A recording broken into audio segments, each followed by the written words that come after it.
Welcome to Personality Speaking, where the tea is always hot. My show is dedicated to helping you build healthier, stronger relationships through the understanding of the personalities. This show airs each Wednesday night at 7 p.m. Eastern Standard Time. In case you don't know me, my name is Karen Ward. I'm an advanced certified personality trainer.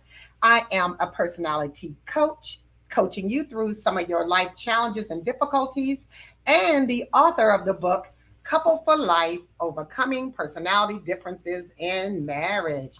Go to my website, get your copy.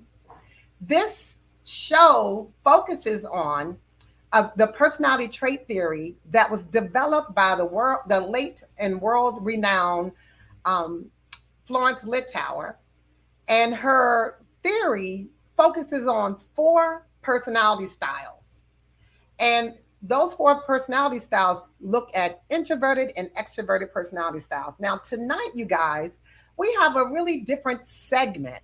Tonight's segment is going to be an Ask Karen segment. So we're going to really go do a deep dive into the personalities tonight. And then we're going to talk a little bit about personalities as it relates to communication, how we communicate through our personalities, and how that affects our communication with other people. So tonight is going to be open for your questions and your comments. I'm going to be watching the chat and be entertaining any questions that you might have throughout the segment. I have no guest tonight because I'm your guest. So if you had any questions about why you're challenged in your relationships, why somebody speaks to you in a certain way, why people communicate differently than you do, whatever questions you might have, what kind of people should you be looking to date or marry, whatever questions you may have as it relates to personalities or relationships, I'm here to answer them for you tonight. So I did a little slide presentation, so we're going to walk through that tonight. Let me see if I can add it to the stream. Hey, it worked. Okay, so I guess uploading the slides did a little skewing of the slides. But anyway, I think you all will get what I'm trying to do. So as I said, there are four personality styles. And so we're going to kind of do a little bit of a deep dive into the four personality styles. You have two extroverted personality styles, which are your top two. And then you have two introverted personality styles, which are your bottom two. So let's talk about the four personality types. Thank you, Sweet Foxy Soul, for asking. So the two top, the two top, which are your extroverted personality styles. An extrovert means that you get your energy from other people, right? And an introvert means you get your energy from within. So let's talk about your extroverts. You have your popular sanguine, and we have the powerful choleric. And then for your introverts, you have the peaceful phlegmatic and the perfect melancholy. All right. So let's talk about some of the strengths and challenges of each personality style. Let's start with the popular sanguine. The popular sanguine is my primary personality style. We are sociable. We are funny, at least we think we are. Maybe you don't think we are, but we think we're funny. We're very optimistic. We see the glass as half full. We are forgiving. We'll forgive people and want to move on because we want to be happy and we want to live happy and fun lives. So we don't want to hold grudges. We're confident and we're fun loving. And I always say this about a sanguine. You normally hear a sanguine long before you see a sanguine because we're also very loud. So when I'm doing speaking engagements, I typically don't need a microphone because I'm loud enough to carry whatever I need to do, whatever I need to say. All right, so let's talk about some of the sanguine challenges. And we have a lot of them. These are just a brief overview of some of the strengths and some of the challenges of each of the personality styles. So there are more, but we are forgetful. Like we forget things all the time. I forget appointments. And the only thing that's helped me with that is being in business for myself and setting up calendar reminders. I had a friend of mine say to me, I said, I had my girlfriend wake me up this morning at 10 of 6 so I could go walking. And she said, well, why didn't you set your calendar? Yeah, because I'm in my phone and I'll just keep hitting that snooze button. Sometimes I would just forget to set it. And if I set it, like I said, I'll hit the snooze button and just go right on back to sleep.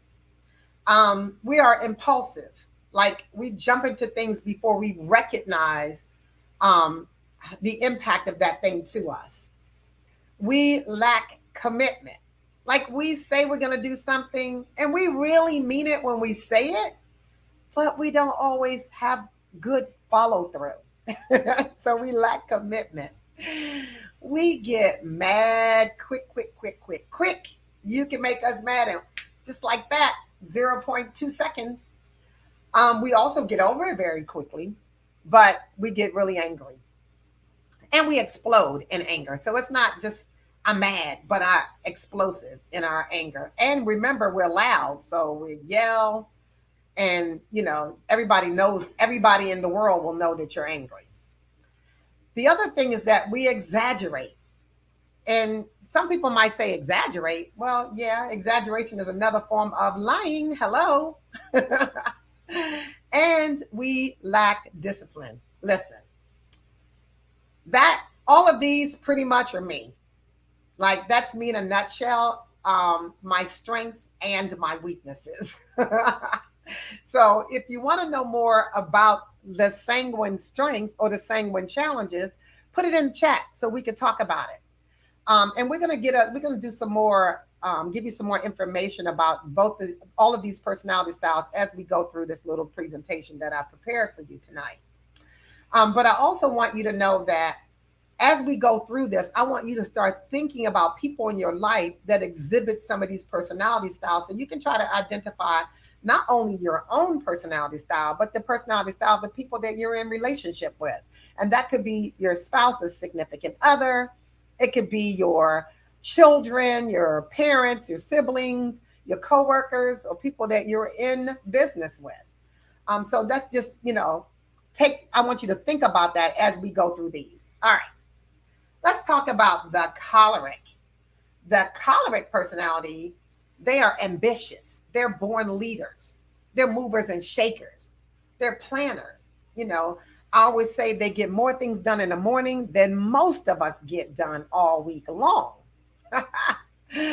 They are efficient. Like they don't like to waste time or anything. They want to make sure that all of their time is accounted for because guess what? To a choleric, time is money. So they don't waste it. As I said, they're born leaders and they're extremely confident in who they are. They're also motivated to get things done. I always say that a choleric personality can run just about anything, a business, a ministry, an organization, anything. They go to an event and they try to run your event because they think they know the best way to do everything. All right, so let's talk about some of the choleric challenges. Oh, Lord. They're bossy. They can be rude and curt and abrasive in how they communicate.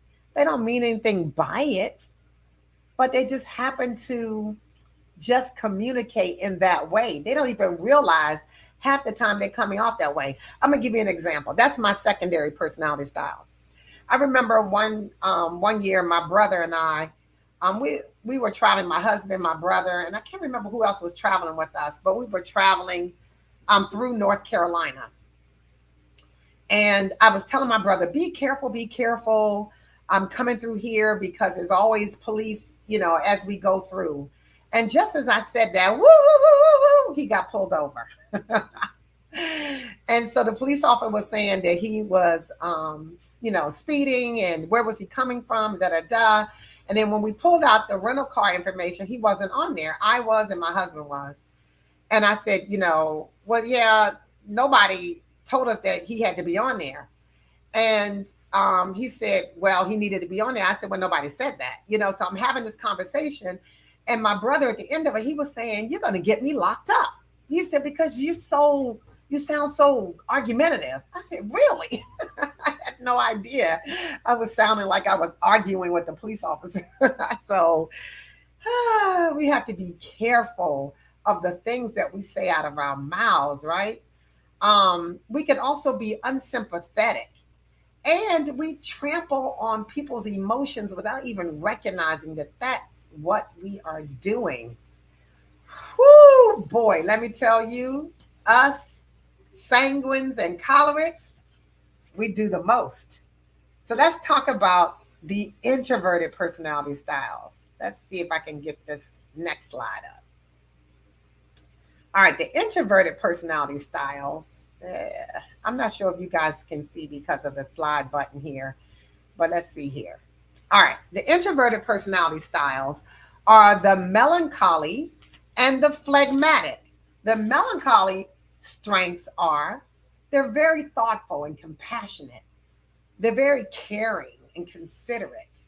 I love a melancholy personality because they don't forget your birthday or milestones or your anniversaries. They don't forget even like work anniversaries. They just remember things like that because they're always keeping calendars of events and making sure that they recognize you. So I love that about a melancholy. They're also very creative. Melancholies remind you of a person that has a lot of gifts and talents. They normally are writers or singers or producers. There's usually some creative component. They may be stylists or beauticians or stylists, hairstylists, or they may be clothes stylists, designers, architects, all kinds of things that are very creative, right? They're very detail oriented. Like they're the kind of personality that won't miss details. Um, and so you like a person like that, especially in business, because they won't let things skip by. But they're also self reliant. They don't need help with most things. They can normally handle things on their own. And that's good. Those are some of the strengths. Whew, some of their challenges. Woo, woo, woo, woo. When I say a melancholy is moody, they can wake up in the best mood in the morning, and 10 minutes in, somebody can hurt their feelings or say something to them, and their whole mood shifts. Yes, it really does. So, the melancholy personality also is obsessive, right? They are obsessive about a lot of things. Sometimes in relationships, they can be obsessive. Like they need to know what you're doing, how you're doing it, when you're doing it, who you're doing it with. Yeah. They're perfectionists. And the reason why, because a perfectionist can be a positive thing because they're striving for perfection, but it also can be a negative thing in that you can never live up to what they expect from you. Yeah, that's a perfectionist. You can work hard all the time at trying your best to live up, but you will never measure up. Whew, it's a hard life to live. And they're nitpicky. They like to pick on the details. So melancholies see the mistakes in a lot of different things. So like say when I wrote my book, I had melancholies looking at the book because melancholies, when they read, errors jump off the pages at them, where most people just skip. Like for me, I'll just add what it should say in my head. So I don't have to see it that way. I'll just say, oh, this is what they meant and read it that way. Whereas a melancholy can't move. They were like, wait a minute, why is there so many errors in this book? So they could be perfectionists, and most people can't live up to their high standards. But they also harbor hurt feelings. You do something to a melancholy 25 years ago, they still remember that you hurt their feelings. They have a hard time forgiving people. Ugh. Wow. All right, so let's talk about the phlegmatic strengths and their challenges. Now, remember, if you have any questions or any comments that you want to make, please do so in the chat and I'll be happy to answer them for you. All right, the phlegmatic personality style, they're reliable, they're cool, calm, and collected. I love a phlegmatic. I believe that every family, every organization, business, relationship needs a phlegmatic. They're loyal. They listen to you. If you need to talk about anything, they can be quiet for hours and let you just talk about what you think and how you feel. Love me a phlegmatic. They're also very diplomatic. They want peace. That's why we call them the peaceful phlegmatic. It's because they desire peace in their life, but they also want everybody to get along. They'll say, can you please just get along? They're very rational in their thinking, and they want you to consider all possibilities. They're very considerate and thoughtful personality styles. Some of their challenges, they're painfully shy. A lot of times a phlegmatic won't even look you in the eye.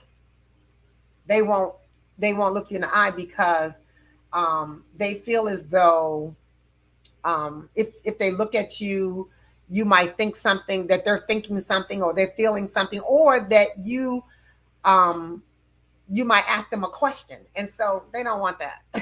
They're like, no, thank you. They're also very indecisive. They don't like to make decisions. They like to be in relationships with cholerics because they know cholerics will make all the decisions and they don't have to make any. Melancholies will make decisions for them too. Um, they're also permissive. So, and that could be, you know, at their own detriment.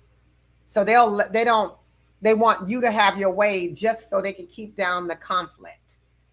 They show very little enthusiasm.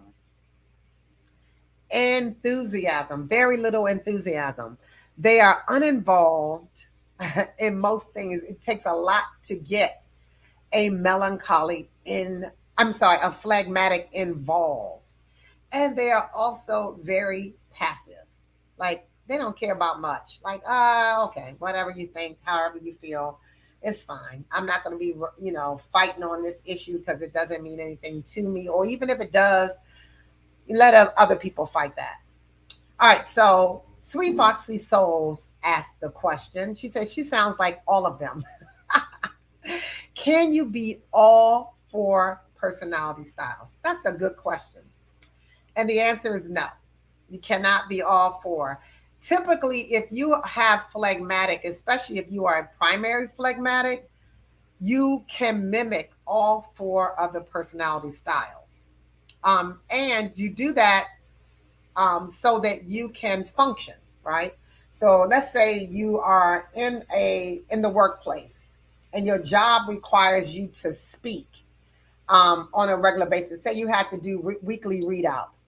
That's not a comfortable place for a phlegmatic. They don't like to be out in the forefront. They prefer to be behind the scenes doing the paperwork or doing the slide presentations, but not, or maybe even doing the reporting, but they don't want to have to communicate in a group of people.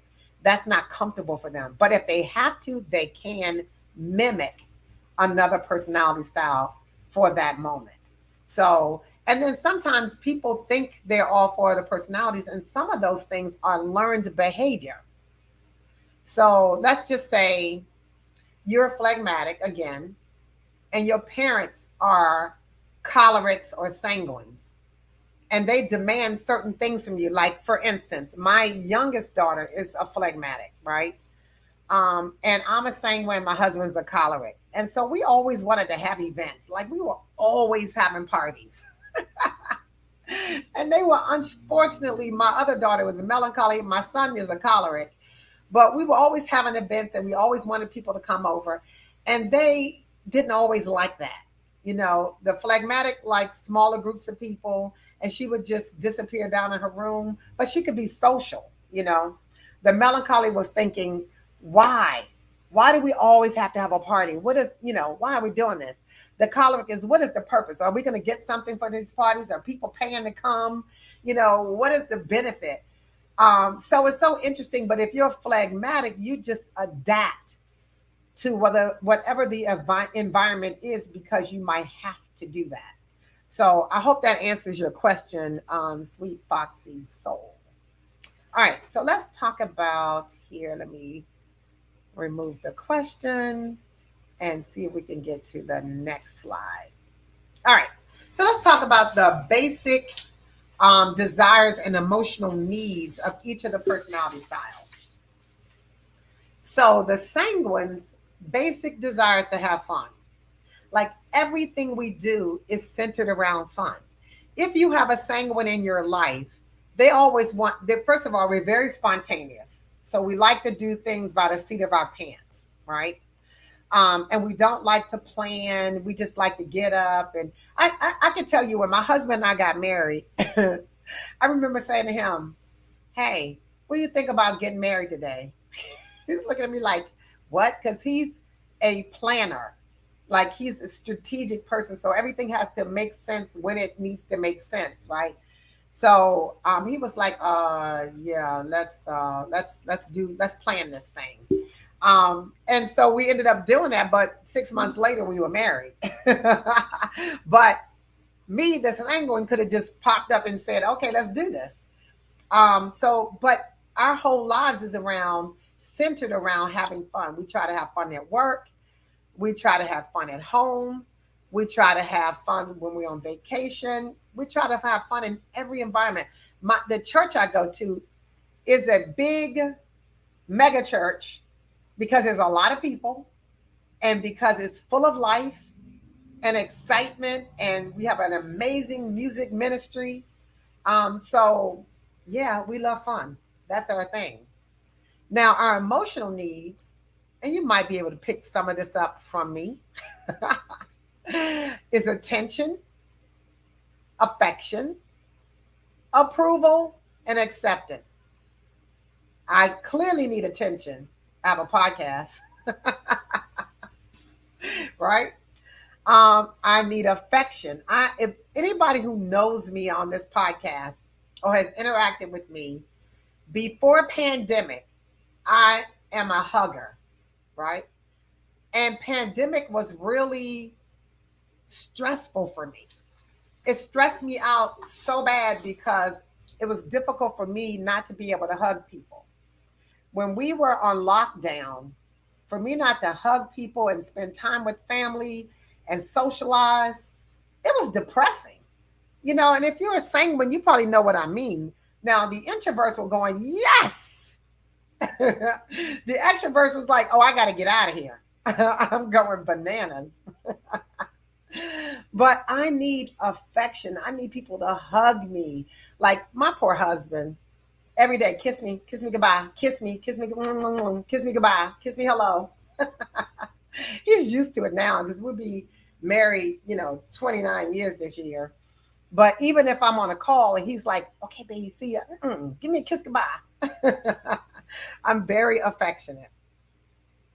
But I also need approval. Sanguines have a high need to be liked.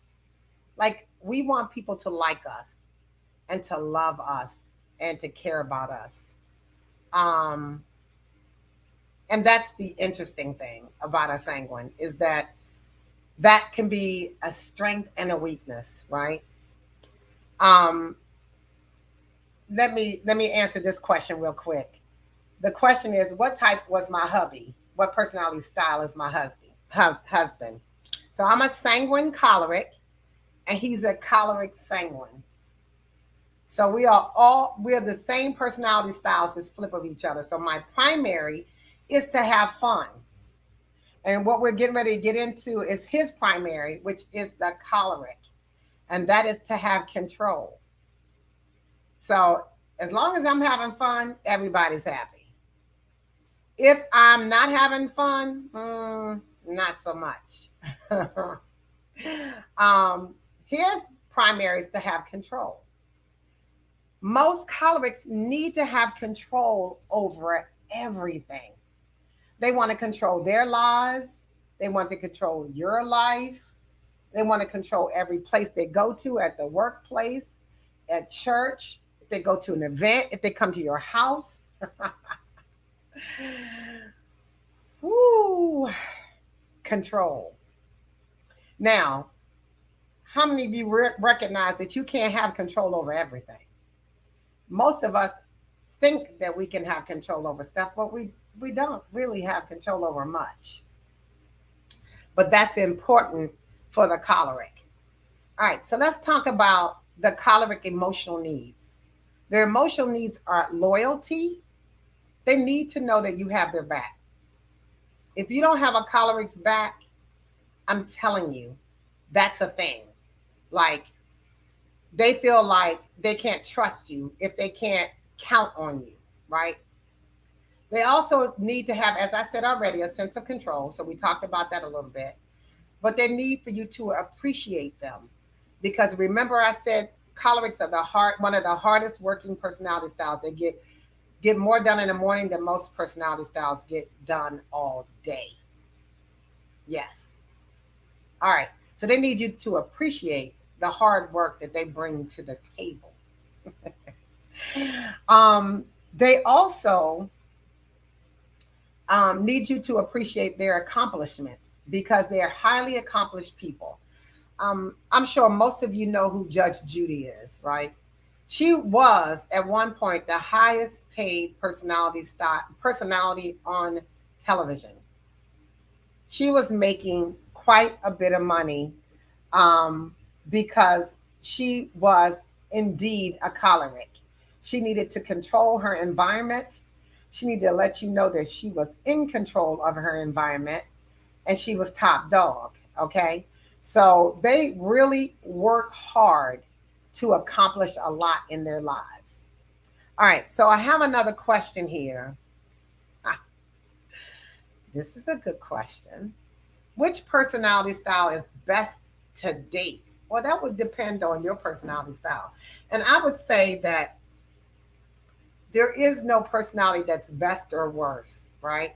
We're just different. And I think if you get nothing out of any of the stuff that I do on my lives, is that it is okay to be different. We don't have to be like anyone else. We were uniquely designed, individual, even within our own personality style. So, as I said to you, I'm a sanguine choleric. My husband is a choleric sanguine, which means we both have sanguine tendencies and we both have choleric tendencies, right? But are we the same? Absolutely not.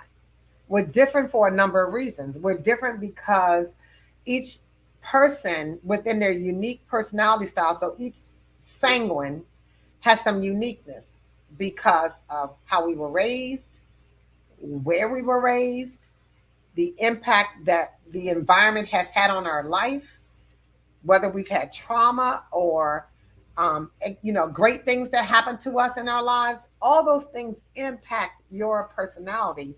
So even if we had the exact same personality style, it will be some differences. All right. So which personality style is best to date? It will depend on you and what you're looking for. But also, the more you understand about yourself and your personality style, and then you understand all of the personality styles, the more you can say, oh, yeah, this complements me. Oh, yeah, I need this person to balance me, because that's what the relationship should be about, is balancing each other. We all come to the table with strengths and we all come to the table with challenges. So, how do we navigate those in our relationships? And I hope these shows that I do will help you to do that, to build healthier relationships. All right. So, let's see here. Sweet Foxy Soul says she's trying to get matched up. I know that's right. I know that's right. Okay. So let's talk about now the introverted personality styles, their basic desires, and their emotional needs. Let's talk about the melancholy. The melancholy personality, their basic desire is to have order. They need things to be ordered, structured, organized, right? If things aren't in order, they don't make sense. And melancholies have a difficult time when people don't, when there's no order in their lives. So I'm gonna back up a little bit. The sanguine needs fun. If there's no fun in a sanguine's life, if there is no control in the choleric life, if there's no order in the melancholy life, and if there's no peace in the phlegmatic life, then they tend to be depressed because these are their basic desires, the thing that they need the most to function effectively. So the melancholy needs order. That's why when a melancholy comes home, if things are in disarray, they lose it. If a melancholy is having a difficult time, they go and clean up something. They go organize a closet or the garage or take on a project. They have to do something that helps them to get back to a sense of order. I hope that makes sense to you guys. All right. Melancholy emotional needs. Some of the emotional needs that a melancholy has is are space, silence, support, and sensitivity. So let's talk about those things. Space means I need you to back up off of me. I need you to give me space because especially if I've been in an environment where I have to go to work every day or go out in the world and interact with people, because I'm an introvert and I get my energy from within, when I get home or to a place where I feel safe, I need space to regroup. So I may go, my daughter, my melancholy daughter, she would come in from school and she would go straight downstairs into her room and shut her door. And she was staying there for hours until she could regain some of the energy that she lost throughout the day through communicating with other people, right? Um, After talking to people all day, if you talk to people all day or interact with people all day, you need silence. You need people to shut up. You need people to be quiet, right? So that you can again regroup. Let me tell you something. I used to work with, I had a nonprofit years ago called the Daughters of Destiny. And I had, I'm both the extroverted personality styles, and my vice president of the organization was both the introverted personality style. So we balanced each other really, really well, right? Now, after talking to me for hours, she said, listen, I need you not to call me for a week. I need to regroup and get my energy back. Sometimes we would talk for hours and she would let me get it all out, but she needed time to woosah. So that's what it means by silence. Also, support. Melancholies need you to support them and whatever they're going through. Because sometimes they're, remember I said that melancholies tend to be moody, but they also get their feelings hurt very easily. And so they want to know that you have their back. And then the last thing is sensitivity. They need you to be sensitive to to them. And appreciate that they may be going through something difficult. They may need your help, your guidance, your support, right? All right, so the question from Sweet Foxy Soul is, are there any bad personality styles? No, there are not. We're different. That's all. We're just different. We may have some challenges or some areas of opportunity, but doesn't make you bad. There are no bad personalities. They're just challenges or areas of opportunity. All right. Let's see here. That's a good question. I'm going to finish the phlegmatic basic desires and emotional needs, and I'm going to ask the next question. Sweet Foxy Soul, you got some good questions, girl. Okay. Phlegmatic basic desire is to have peace. They need Whew, they need peace. My phlegmatic daughter used to say all the time, "Ma, you're stressing me out. Ma, you are stressing me out." And so they need peace in their environment. If they don't have peace, they really feel stressed. Um, their emotional needs are peace and quiet. They will retreat to a quiet place. You know, a lot of times melancholies have she sheds or man caves, so they can have time alone by themselves. Um, or they'll just go in their room and shut their door until they can get it together, right? They need a stress free life. They need for you not to stress them and worry them about whatever it is that's bothering you. Um, they need to feel like they are worthy, right? Or they are, or have a sense of worth. Because sometimes melancholies tend to get overlooked because they're so laid back and they're so unassuming, and they meld into the background, and they need to feel respected, because a lot of people dismiss them, especially like in the workplace. You know, they don't get all of the kudos because they're like oil in the engine. As long as the engine is running, nobody notices them, right? The only time they notice them is if something goes wrong, the oil runs out and the engine stops working. That's the only time they get to notice. All right. So let's answer this question, and then we're going to talk some about personalities and how we communicate. So this question is, from my experience, have I noticed which types work best together? I need a starting point. Okay, that's a good question. Okay, so let's talk about that. Because I do some coaching for businesses about how to build relationships and like all the different personality styles, right? So let's talk about each personality styles as it relates to working together. The sanguine, as I said, like to have fun everywhere they go. So they like to have fun in the workplace, right? But they also have the ability to draw the troops, rally the troops and draw people to them. And so they're the kind of people that do really well in leadership because they know how to get people excited about whatever the endeavor is, right? So they're great to work with in that respect.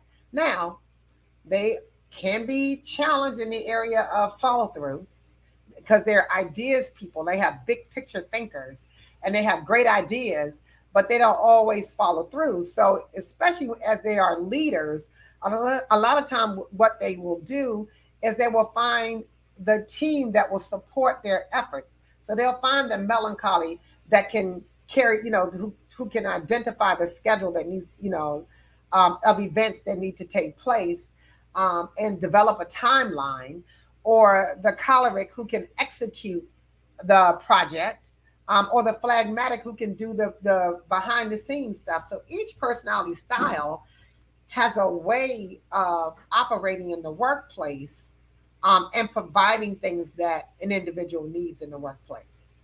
As I said, the choleric can run just about anything. They're born leaders. The challenge that a choleric has is that they are task oriented, not people oriented. So their job is to get things done, to make things happen. They don't always care for the feelings of an individual. And so that's where they could be challenged, right? The melancholy, they're the planner. They're the people who can look at an idea and put together a whole project plan of how to execute the ideas, because they're looking at every component of that idea and who it impacts, and where the fallout it will be and where the gaps are, right? The challenge with the melancholy is they can get too stuck in their heads and over analyze stuff. Yeah. And when they get stuck there, they cannot move forward. Then you have the phlegmatic. The phlegmatic is behind the scenes carrying out all the reporting and the details of the project plan. They like being in the background. It's fine for them to be there. Where you struggle with the phlegmatic is if they're having some difficulty, sometimes they won't let you know that they're having difficulties. They may get stuck and then they just won't say anything because they don't want, because of fear of a reprisal. So those are some of the things. I hope that helps you to some degree in looking at the different personality styles. All right. So let's talk about the personalities as it relates to communication and communicating the personalities. Okay. Um, let's start with the sanguine. The sanguine personality, some of the tips that we can use with communicating, because sanguines, we just like to talk. We could just talk our whole head off our shoulders and talk your head off your shoulders. Um, and we don't always have a filter. So we think it, we say it, and we don't always know the impact to another individual. We don't mean to hurt anybody's feelings because we want everybody to like us and we want to have a happy work environment or even a happy relationship. So we're in a relationship with somebody. We want them to be happy. We don't want to argue and we don't want to fuss and we don't want to um, go through a difficult time with somebody, right? And so with a sanguine, we have to be self aware. We have to be mindful when we tend to dominate a conversation. We become overbearing sometimes. I remember in being in business, and I remember talking to a girlfriend of mine who worked with me, and she told me that sometimes my friends felt like they couldn't communicate with me because I was overbearing. I was so wounded by that. I guess I could just monopolize the conversation. Look at me. I could spend a whole hour talking to you about personalities or whatever without interruption, really. Um, but because I felt like I really wanted to have talk to people and tell you what I think and what I feel, and I felt like I was knowledgeable. But guess what? Other people have thoughts too. Other people want to share what they feel also. And unfortunately, a sanguine will talk and talk and talk and not allow anybody else to be able to communicate. They have thoughts and opinions they might want to express. And we need to really think about that and look at ourselves and say, okay, why is it that I'm talking so much? Let me let somebody else tell me something. And this is one of the things I say to sanguines, and I remind myself, and that is, I already know what I'm thinking. Why don't I be quiet and let me learn what somebody else might be thinking or learn from somebody else? So that's one tip. The other tip I would say is pay attention to non-verbal cues. If somebody is looking at their watch, they're trying to tell you something. They're trying to tell you something. They're trying to tell you something. They're trying to tell you talking too much. If they're looking away and looking like they're trying to get away from the conversation, they're trying to tell you something. If they're leaning back, they're trying to tell you something. Try to pay attention to the non-verbal cues. The other thing is we talk fast and we talk loud. Sometimes we need to slow it down a bit. Slow it down a bit, right? Because some people need to process what you're saying. And when you talk too fast and talk too quickly, talk too fast and too much, you don't give people a chance to process everything that you're saying. And then you know what we do? We say, well, what do you think about that? Or what's your thoughts on this and that and the other? You didn't give anybody a chance to because you were talking so much and they were trying to process everything that you were saying. So those are some of the tips for the sanguine. Let's talk about the choleric. Some tips for the choleric. Cholerics need to focus on developing patience and to actively listen to other people. Cholerics, let me tell you, they know what they want. They know how they want it. They believe they know what you want, and they believe they know how you want it. And that's not always the case. So sometimes you just need to focus on developing patience and allowing people to communicate what they believe and how they feel or their truth, right? Instead of telling them what they think. And listen, for years I had a horrible um, problem of finishing people's sentences because we think so quickly that sometimes we would communicate a person's will communicate a person what we think a person is saying and what we think what we think a person means before they can formulate the question or make the comment.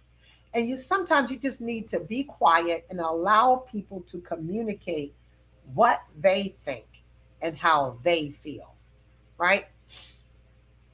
You also need to practice empathy.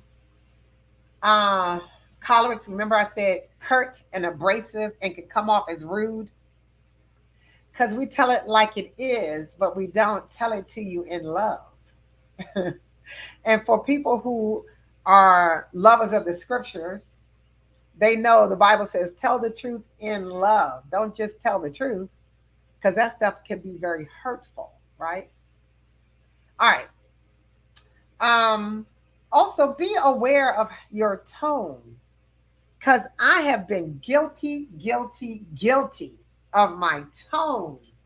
And I have to even ask people, did that sound rude? Did I hurt your feelings? I didn't mean to, you know, because I'm so a matter of fact. And this is what I think. And don't let me be passionate about something because wow, I come off as so overbearing. Whew. All right. Now, and it helps us to become more approachable too, right? All right. So Sweet Foxy Soul says she wants to know, like, how do I know my own personality style? Well, some of these might give you a hint, but if you are confused, then how do you identify your personality style? You can go to my website, beyond2llc.com, and you can purchase a personality assessment. And with that comes a free 15 to 20-minute consultation to go over your results. So you would get it, you would take the test, you would I'll give you my information so you can contact me. We'll schedule an appointment, and then we will do a overview of the personality styles. And I'll sometimes give you, if you have one or two things that you're challenged by, I'll try to give you some tips even in that conversation. All right, so let's talk about the last two personality styles. These are the introverted personality styles. So let's talk about your communication tips here. The melancholy. Some of the things that a melancholy can work on is being more assertive and expressing your thoughts and opinions. Because sometimes you think it, you overanalyze it, you might think it's too much and have it in your mind too long that you don't express it. Or you don't want to express your thoughts and opinions because you don't want to be rejected for how you think and how you feel. So sometimes you have to be a little more assertive. Well, this is how I feel. Again, telling the truth in love. And this is my thoughts. Because what melancholies tend to do is hold you accountable for what they're thinking. It never comes out of their mouth. They think it and feel it and believe it. And they hold you accountable, and you have no idea what they're feeling or what they thought. That's not fair, is it? You also need to practice brevity. That means be brief. Because melancholies like details. And sometimes they will tell a story that will last a lifetime with a whole lot of detail. And if you're sanguine like me, you can miss me with some of that. You give me too many details. Yeah, okay. I stopped listening 10 minutes in. I missed it. And then I'll ask you a question later. You'll say, well, I just said that. Then you get mad because I missed it. Okay. So avoid overwhelming people with excessive details. The other thing is you need to focus on some positive aspects of the conversation because you see the glass is half empty. So you will dwell on negative details of a conversation or negative thoughts or connotations of something. Sometimes you got to give people the benefit of the doubt. Okay. And this is your fourth and final personality style, which is a phlegmatic. And a phlegmatic, listen, phlegmatics barely talk. They like to mumble. Like you don't even hear them. I can tell you a funny story. My youngest is a phlegmatic, and we had gone to Walmart, and I was buying something, and I was putting stuff on the counter, and this guy behind the counter, I wasn't sure. At first, I didn't realize he was talking because he was mumbling, and I didn't hear him. And my daughter was giggling, and I thought, "What?" I said, "What are you laughing at?" She said, "You don't hear him." I said, "No." I said, "I'm sorry, honey. Were you saying something?" And he started mumbling, and I said, "I'm sorry, I didn't hear you." I said, "Could you speak up?" And so he spoke up a little bit, and my daughter was laughing, and she said, "I can't believe you didn't hear him." I said, "Yeah, I didn't hear him because a mumbler can hear another mumbler." She was a phlegmatic, and she could hear everything the phlegmatic was saying, and I couldn't. I was like, "What? What is this about?" But anyway, phlegmatics need to challenge themselves to express their thoughts and ideas more openly and assertively. And the reason why that is because phlegmatics can have the key to somebody's problem, um, and they will keep it to themselves because they are just like the melancholic. They don't like to be rejected. Phlegmatics have a lot of fears. They have fears of rejection, fear that you might think their idea is dumb, that you might think they're dumb, you might not like them. They have a lot of fears, and so a lot of times their ideas go unheard because they're afraid to express them. Okay, let's talk about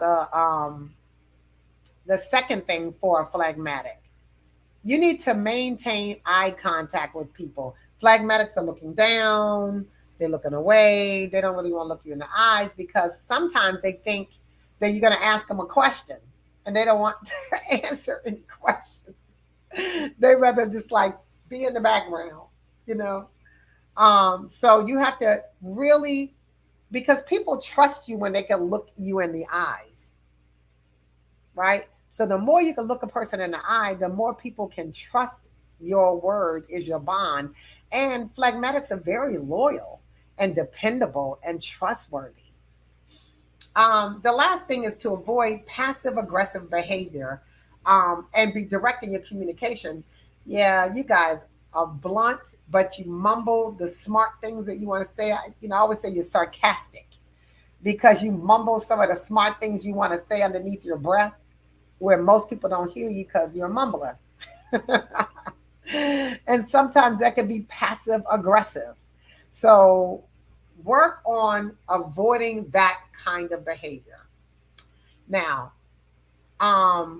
so yes. So the question is, do I offer coaching? I offer personality coaching as a part of my business. In order to learn more about that, you can reach out to me through my website, beyond2llc.com. That's BEYONDTWOLLC. Let me put that really quickly in the chat. So if anybody wants to get it, they can get it from the chat. So you can reach out to me that way. I offer individual coaching. I offer couples coaching. I love couples coaching. I offer business coaching. So I also parental coaching. A parent, and I normally don't like to coach anybody under teenage years. Um, but yes, parent and a teenager, I will offer coaching as well. But my favorite coaching is with couples because I think once you understand each other, I told you I wrote a book called what?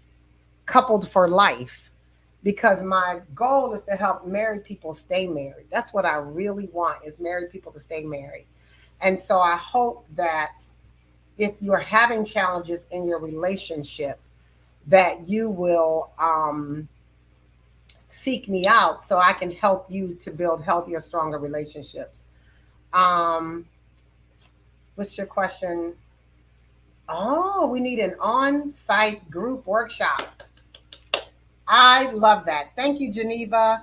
Geneva, I do speaking engagements. I do training workshops as it relates to personalities based on your topic. Sometimes it is based on communicating in the workplace or conflict resolution in the workplace. It could be based on hiring in the workplace. How do you hire? How do you work with your client base or your customer base?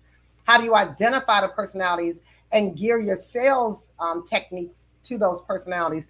I do a lot of different things as it relates to personality. So if you're interested in that, please go to the website and contact me that way, and I'll be happy to give you a quote and we can talk about that. Geneva, I love you so much. Thank you, Debbie. That's right, Coupled for Life. I love you. She said it really helped her and her husband. Geneva is a choleric, you guys, a mover and a shaker, a born leader. She was on my segment with the ladies that we did. And her husband, Frank, is a phlegmatic. So he's cool, calm, collected. Like, you make the decisions, I'll just ride it out.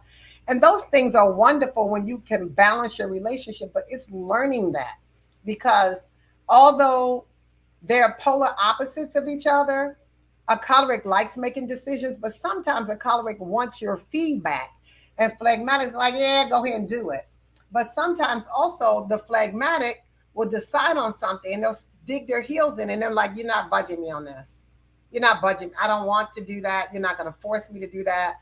So understanding each other's personality helps you to really deepen your connection with each other, but also build your stronger relationship. How about September, October? How about it? I have some dates in October and September. Geneva also has been trying to get me to do some couple for life training courses. I need to get somebody to help me to set that up in the local DMV area for couples. It's really challenging to get couples together on a date and time. So that's always been my struggle. But I'm going to look to do something for couples because I love the couple for life training that hits all aspects. It hits communication, it hits finances, it hits intimacy. It talks about all kinds of things that we struggle with in our relationships with one another. I'm okay. So anyway, so you guys, I am wrapping up. If you have any additional questions or comments, please post them before we close. Again, my job here is to help you to understand your personality, to help you to understand the people that you come in contact with on a daily basis, to help you understand your relationships, you guys. That is my goal in life, is to make you stronger. I hope that you're able to get something out of this presentation today. I also want to let you know what's happening next week. I think this is the one for next week. Let me see.